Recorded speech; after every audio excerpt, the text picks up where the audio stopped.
I've tried to reach Dick Shelby this morning to let him know how proud I am of his state and for what he did. And again, I know this is not something that I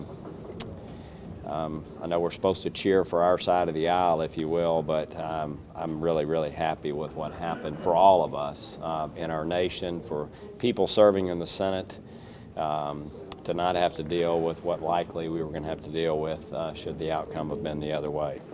Look, it's just, it shows that, you know, it shows that there are a lot of good people in our country.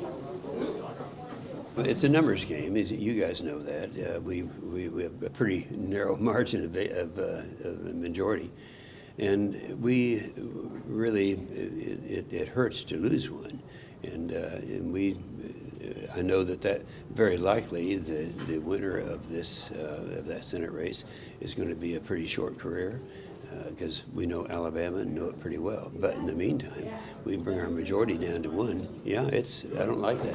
Hope it sends a message that, that we can do better, that Republicans can do better. Do you think it changes the Republican agenda at all? I don't know about agenda. It certainly will change, the midterms. It would have been very difficult for Republicans to run as a party of Roy Moore. And do you see this as a rebuke of either Steve Bannon or the president?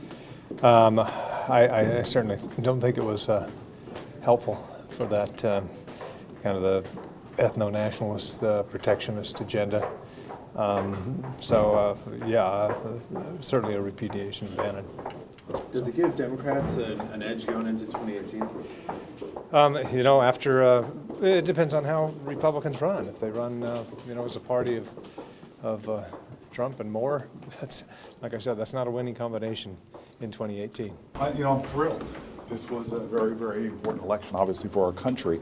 And it's not just left versus right, it really is right versus wrong. And Alabamans, we should all feel gratitude towards them. They stood up and did the right thing at a pivotal moment in American history where we had a choice to make between divisiveness, bigotry, hatred, and between someone who's seeking to unify our country and work across both sides of the aisle. Do the results in Alabama give energy to the Democrats going into 2018?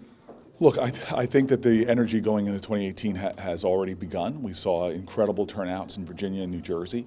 We saw us winning counties and seats that are traditionally Republican-held seats. What we saw in Alabama, clearly the Democratic Party on the ground did their job.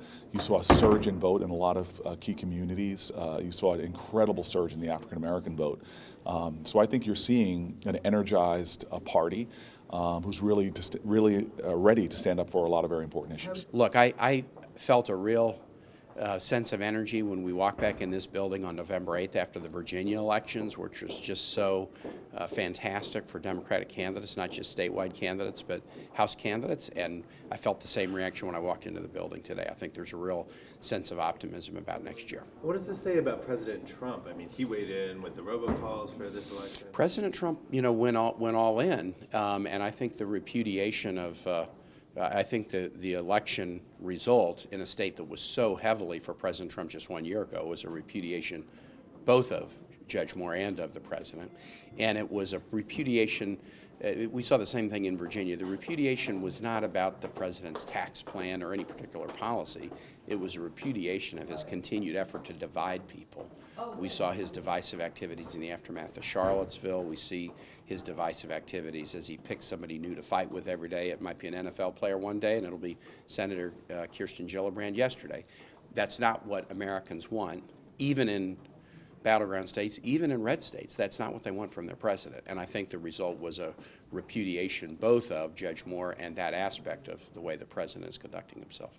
I think the message that's sent is the voters are the one who are going to decide who they want to represent them. And that to me is the strongest message, that everybody who votes shows how important it is to get out and vote and have your voice heard.